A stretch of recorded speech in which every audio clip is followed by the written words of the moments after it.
Esse caso, quanto mais mexe, mais fede, né? É um caso absolutamente inacreditável, né?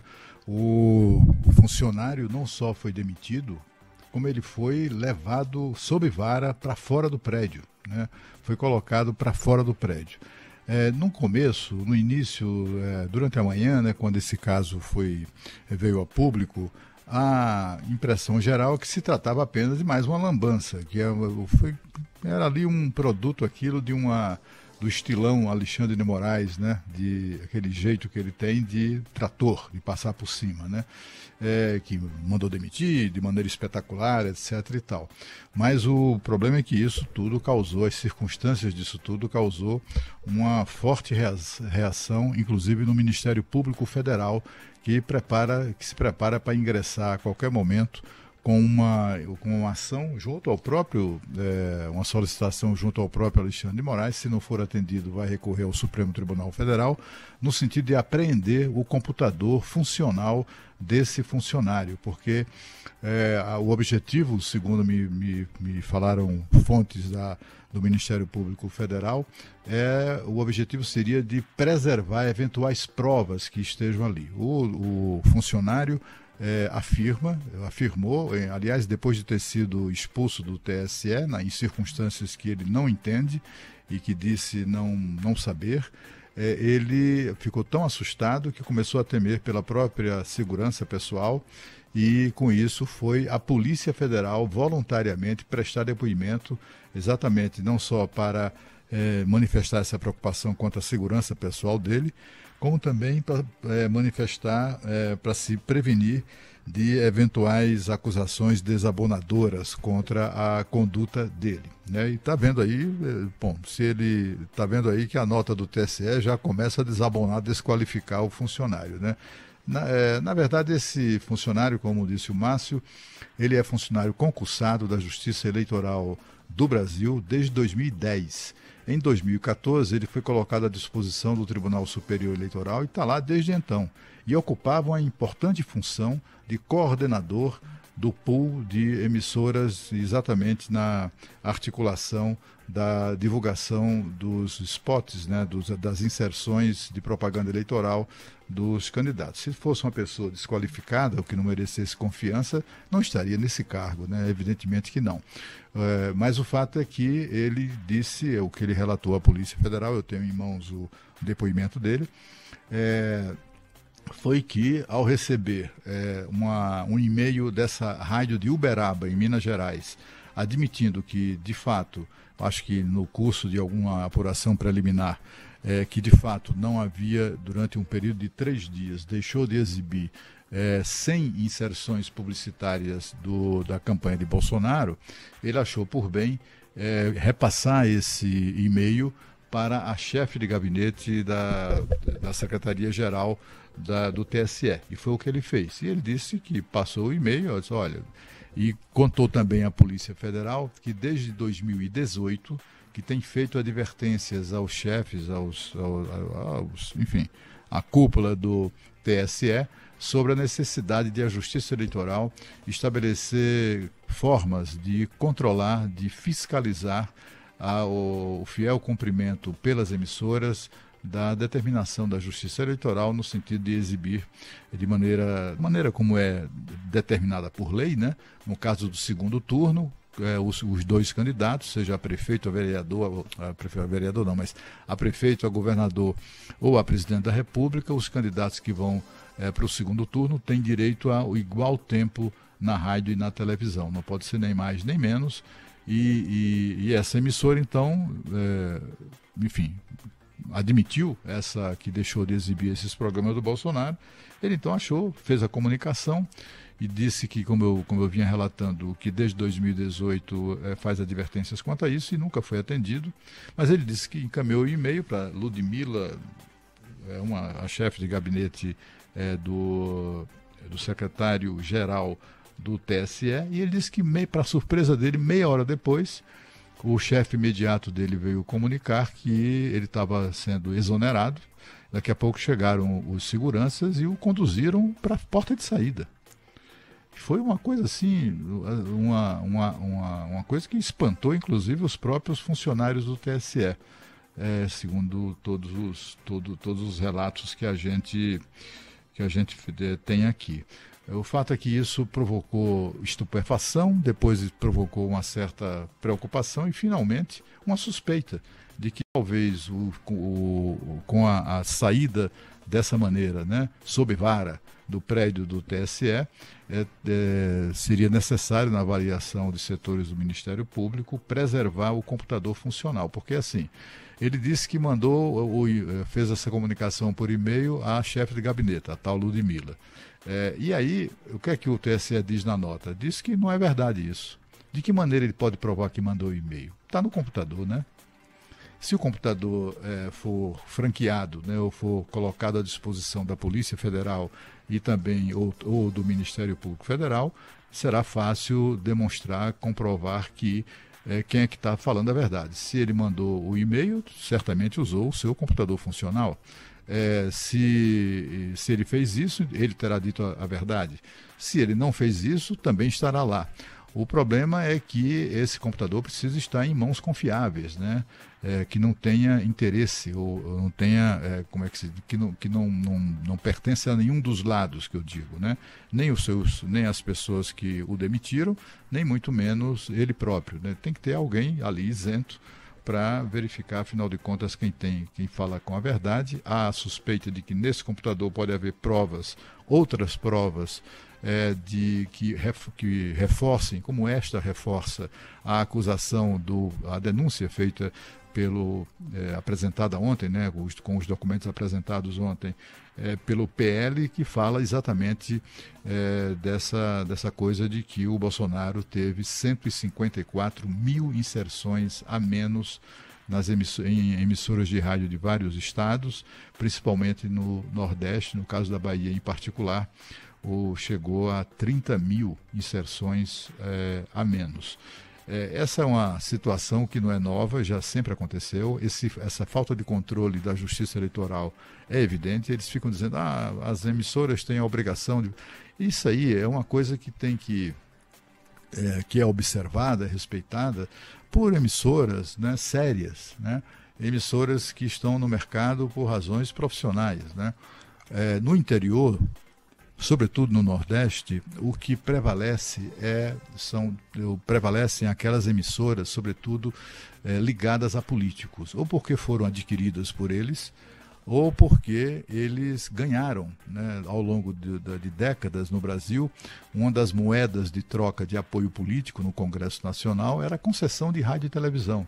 Esse episódio só prova como foi danosa a comunicação social no Brasil, aquela distribuição política de concessões de rádio e televisão. Aí, quando chega na eleição, o político que controla a emissora faz exatamente isso, né? Pinta e borda, não está nem aí para a legislação, não está nem aí para a Justiça Eleitoral. A Justiça Eleitoral, eles sabem que não fiscaliza, e com isso eles dizem, olha, não é para botar. E aí não é só o candidato a presidente, não, é o candidato a deputado, é o candidato a prefeito, de quem ele não gosta, ou ele, enfim, apoia outro candidato, e começa a prejudicar, então, dessa maneira, os seus adversários na política, né? Esse é o grande problema de enorme parcela de emissoras de rádio e televisão deste país controladas por políticos.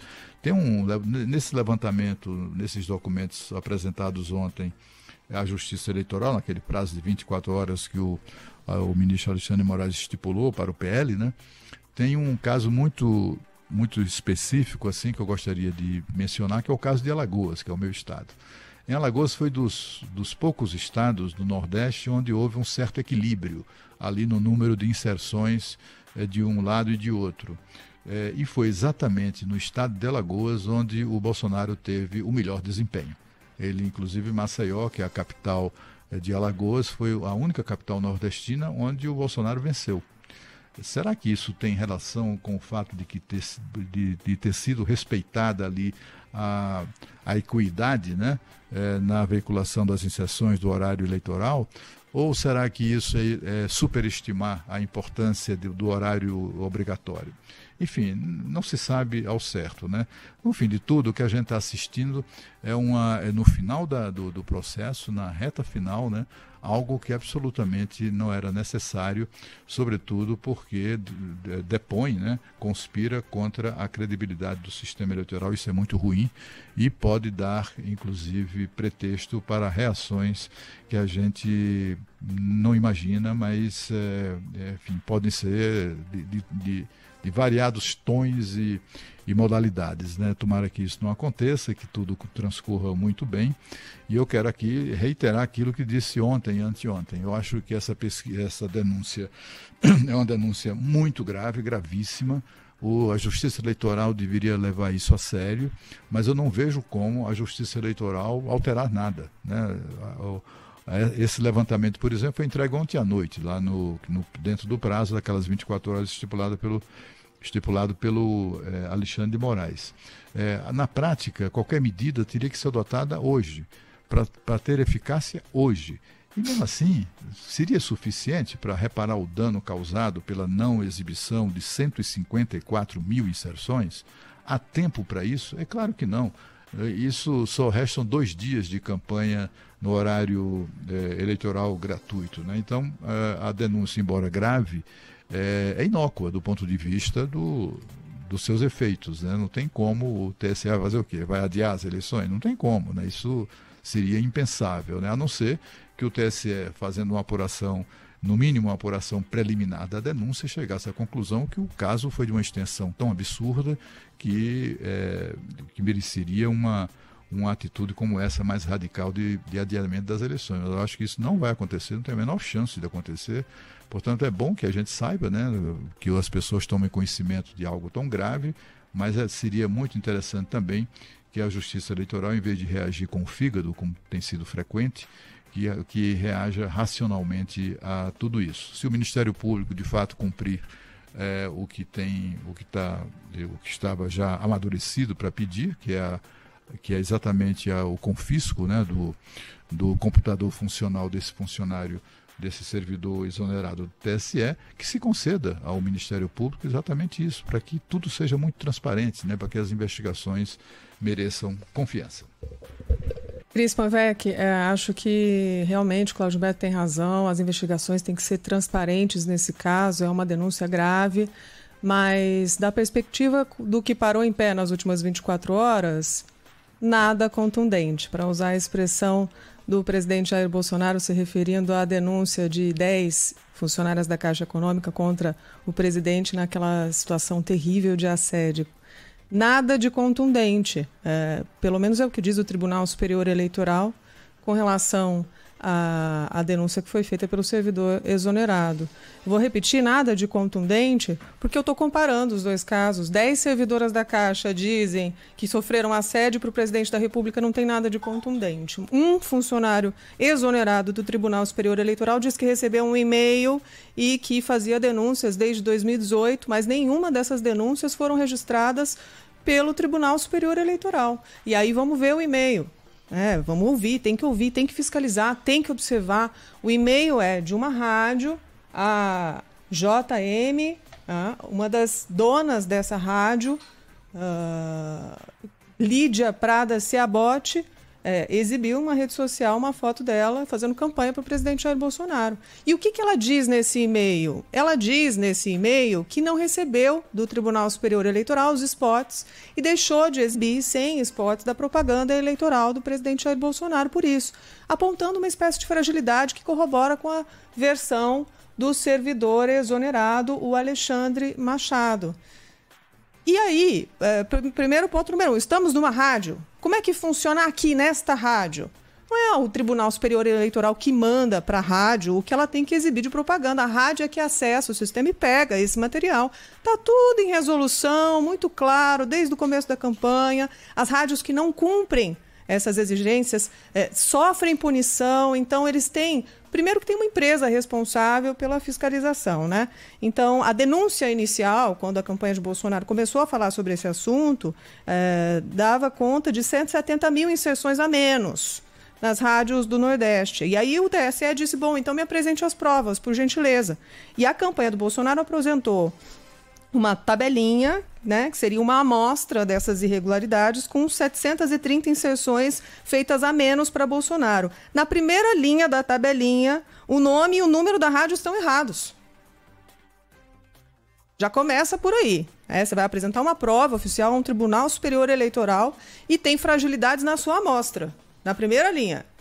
Enfim, isso é fácil de checar, porque no Instagram da rádio citada, a Rádio da Bispa, do Recife, eles botam um comunicado, uma nota dizendo fake news, não somos nós. Tá ali, ó, para quem está acompanhando a gente com imagem no nosso YouTube. Então, essa é a fragilidade número 1. Aí vem a fragilidade 2. A empresa que fez o monitoramento para a campanha do Bolsonaro afirma ter feito esse monitoramento das transmissões divulgadas pelas emissoras por streaming, ou seja, na internet. E as emissoras não são obrigadas a veicular propaganda política na internet, só no rádio. Então, não para em pé. A denúncia que é feita pela campanha de Bolsonaro não para em pé. Eles têm a obrigação de fiscalizar, sim, Cris. Tem que ser igual o espaço para os dois candidatos. Isso é o justo, é o correto, é claro. E eles têm empresas e mecanismos para que isso seja feito. Mas vamos ao funcionário do TSE, o Alexandre Gomes Machado, servidor exonerado que trabalhava na distribuição da propaganda. Ele foi exonerado e disse em depoimento que fez reiteradas denúncias, como eu disse. E o TSE negou em nota. Eu vou ler a nota do TSE. Compete às emissoras de rádio e televisão cumprirem o que determina a legislação eleitoral sobre a divulgação regular da propaganda eleitoral durante a campanha. A assessoria do TSE reforçou ainda que não é função do TSE distribuir esse material. Que cabe às emissoras fazer o planejamento e ter acesso a essas mídias e divulgá-las de acordo com a resolução do TSE. Várias rádios já disseram dessa listinha da campanha do presidente Jair Bolsonaro, a amostra que foi apresentada como prova ao TSE, aquela amostra, é só ligar para as rádios e checar. Várias delas já disseram que tem como provar que a programação da rádio foi gravada e que não há nenhum tipo de irregularidade. A gente está na reta final, Cris Panvec, dessa campanha conturbada. Difícil para todos nós. Então, o funcionário exonerado chegou a falar em cortina de fumaça. Eu acho, concordo com a expressão, pelo menos. Que cortina de fumaça barata essa hoje, né? Que confusão gratuita. Tomara que a investigação seja rápida, se tiver qualquer tipo de irregularidade que ela seja sanada, mas a denúncia que foi apresentada até agora, meia hora que você senta na frente do Google e pesquisa, não para em pé. As provas são muito frágeis. Eu espero realmente que as campanhas se ocupem de apresentar para os eleitores propostas para um país melhor, soluções e não problemas, e ficar tentando achar desculpa para dizer que nessa altura do campeonato a gente não tem segurança para disputar as eleições, porque chega de blá blá blá. A Justiça Eleitoral já provou que está fazendo o trabalho dela, as urnas funcionam, o processo eleitoral brasileiro é seguro, é confiável, vamos em frente. Vira essa página e vamos discutir o que interessa para o eleitor brasileiro? É só isso que eu espero. 5h25. A gente vê mesmo que o clima anda muito exasperado, né? Porque, afinal de contas, é clima eleitoral mesmo. Tem muita gente que acaba confundindo as bolas, né? Acaba virando torcedor e tal. Mas é natural, é próprio do processo mesmo, né? Eu prefiro que autoridades que são treinadas, qualificadas para investigar, apurem a denúncia, né? E afinal de contas, apontem se faz sentido ou se não faz sentido. Quem tem que fazer isso é quem investiga, né? Quem investiga é investigador. Quem investiga são autoridades qualificadas para esse fim. Mas o fato é que não há expressão cortina de fumaça. Só um detalhe no depoimento do funcionário que foi demitido. O fato é que é uma situação constrangedora, sob todos os aspectos, né? Constrangedora. Porque o que o funcionário fez, né, reforça a denúncia apresentada pela campanha do Bolsonaro. Agora, ficar tentando negar que o Ministério da Verdade dizendo que isso não é verdade, não basta, né? Tem que apurar, tem que investigar. Não, por acaso, o Ministério Público quer a apreensão do computador do funcionário para verificar tudo, apurar tudo. Eu acho que tem que ser apurado. É claro que essa apuração não vai ser feita antes da eleição. Como eu disse, não há tempo para isso. É por isso que a denúncia é inócua.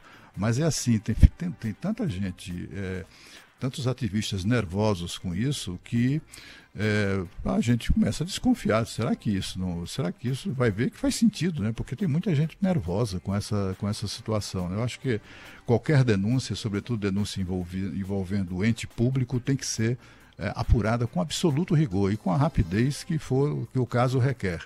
É uma pena que, por mais ágil e por maior que fosse o interesse da Justiça Eleitoral em apurar isso, e esse interesse absolutamente não existe, mas por maior que fosse o interesse e por mais ágil que fosse a Justiça Eleitoral, isso não seria apurado a tempo ou antes mesmo da eleição. E ainda que fosse apurado, qual é o efeito prático disso? Nenhum, né? Daí porque eu na minha opinião, essa denúncia foi, eu não diria extemporânea, mas foi inócua, né?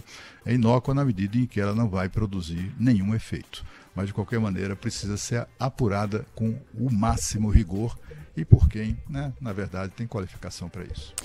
Sim, Cris. E a nota do TSE fala que ele foi exonerado por reiteradas práticas de assédio moral, inclusive por motivação política. Estou falando do funcionário Alexandre Gomes Machado, que deixou de ocupar um cargo de confiança, por reiteradas práticas de assédio moral.